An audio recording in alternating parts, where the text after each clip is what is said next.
Today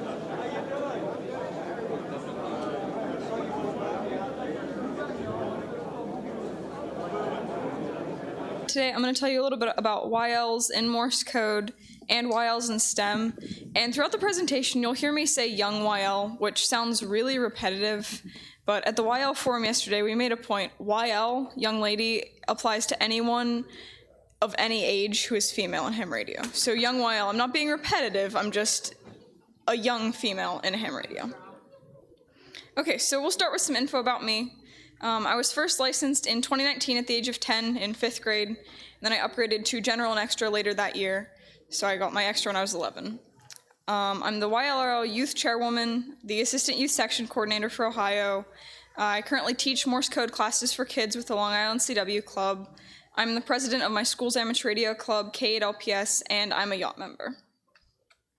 So, to start out, why would a young YL want to learn Morse code? Like, it seems like they'd be kind of a minority there. Some of them would just want to know a secret language, like it's kind of fun. Some people would want to communicate with further away places. I know that was a big thing for me. I wanted to be able to get better DX.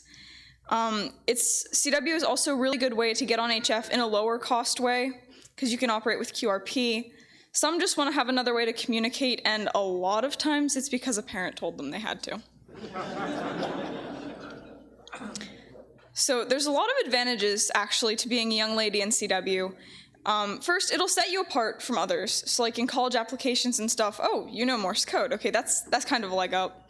I asked one of my friends what she thought it would be. She was like, I don't know, but I think you're kind of cool. So there's that one as well. It's a really good way to generate interest among other young YLs in amateur radio and Morse code, but especially amateur radio. Sometimes people think you're a spy. I was at my lunch table my 5th grade year, and I just passed my general at Hamvention, and the school resource officer at the time, who was the radio club, he kind of founded it, came up to me and was like, oh, K8LQR stroke AG, and I was like, yeah, I was super excited, and he left, and this one girl goes, Katie, are you a spy? I definitely should have said yes, but I didn't. And then it's also nice because you're kind of unrecognizable. So when you're on SSB on HF, everybody can tell that you're a female, which is nice sometimes. You can break pileups really quickly. But it's also nice to have just unrecognizable voices and no one can tell that you're a female. So how does learning Morse code as a young female impact other areas of your life?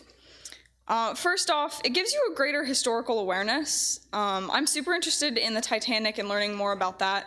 So learning about Morse code and learning Morse code for myself kind of helped me to be a little bit more aware of some of the forms of communication used.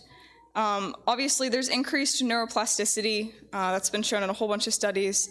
And then there's also some social aspects to it. So a lot of times people would think, oh, you'll be made fun of if you're that much of a nerd. And it happens sometimes, but not as much as you'd think. It's also a really good way to make friends with other young people who are interested in the same stuff that you are. In my code classes, I know all of those people really well, and it's been a great way for me to be able to make friends. So we'll kind of move on to just YLs in STEM in general. And there's a lot of impacts, very good impacts, of being a young YL with a STEM education. It increases your confidence. You'll have increased technical abilities. So like Ray said, if you go to college, you'll already have a leg up if you're in a STEM field. Like you'll kind of know what's going on. A lot of times you'll be taken more seriously as a female if you have a STEM education, and you also have greater exposure to potential careers. So some of my experiences as a young YL in Morse code and in STEM, I was able to meet Ruth Willett at Dayton in 2019 as a very new ham, and then I got to meet her again last year at Hamvention, which was super cool. And then I also got to meet Violetta. She was actually one of the first presentations that I got to watch here in 2019, and we got to meet each other yesterday, and it was super nice because these are both young females that I've looked up to, and it was kind of nice to be able to see them as I'm doing things that they did at one point. Yacht is also something that I've been super active with. Ed Engelman, KG8CX, runs the net, and he's been super instrumental in helping me throughout amateur radio. I joined Yacht when I was 11 years old, and I'm still checking in very regularly. And it's just super nice to be able to meet other young people throughout the country and throughout the world who are interested in the same things that I am. I've participated in a lot of fox hunts with my local clubs and my school club. In the picture on the right side, you see that's my school club. That was one of the first years that we were together and doing stuff as a club. And then on the left, that's my little sister and I. She does have a license, doing one of the fox hunts with a local club. So just getting active and involved with some of the local clubs has also been super nice. I've been super active in field day as well. All the way on the right, or all the way on the left, sorry, you see my sister and I operating. It's definitely very fun to be able to operate with my family. In the middle, I was at a local club's field day setup where I kind of got some help with CW, just being able to get set up and make some contacts. And then all the way on the other side is my youngest sister, who is not licensed yet. She was making one of her first contacts, and she gets on the radio, and she calls CQ once. She goes, "Katie, where is my pileup?" And I said, "Evie, you might have to call CQ more than once to get a pileup." Another thing that we've really enjoyed are the ARRL School Club roundups. We are very active with those, and as a club, it's a really great way to be able to bond with the other club members, but also to actually get the kids interested.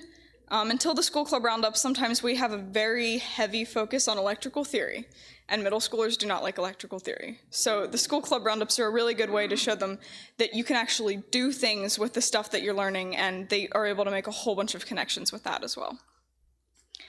I was also able to participate in Yoda Camp last year, which was a super awesome experience.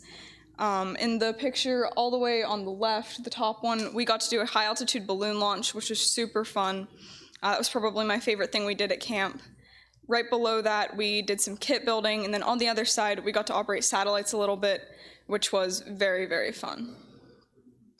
And then if anybody has any questions, I can probably take a couple before we finish up. Yeah? How did you develop an interest in amateur radio? So I first got interested in amateur radio because my school had a club, but also because a lot of my family were hams, and that was super nice. I can take one more. Go ahead. What is STEM? STEM stands for Science, Technology, Engineering, and Mathematics. And then if anybody has any other questions, you can come up to me after. Thank you.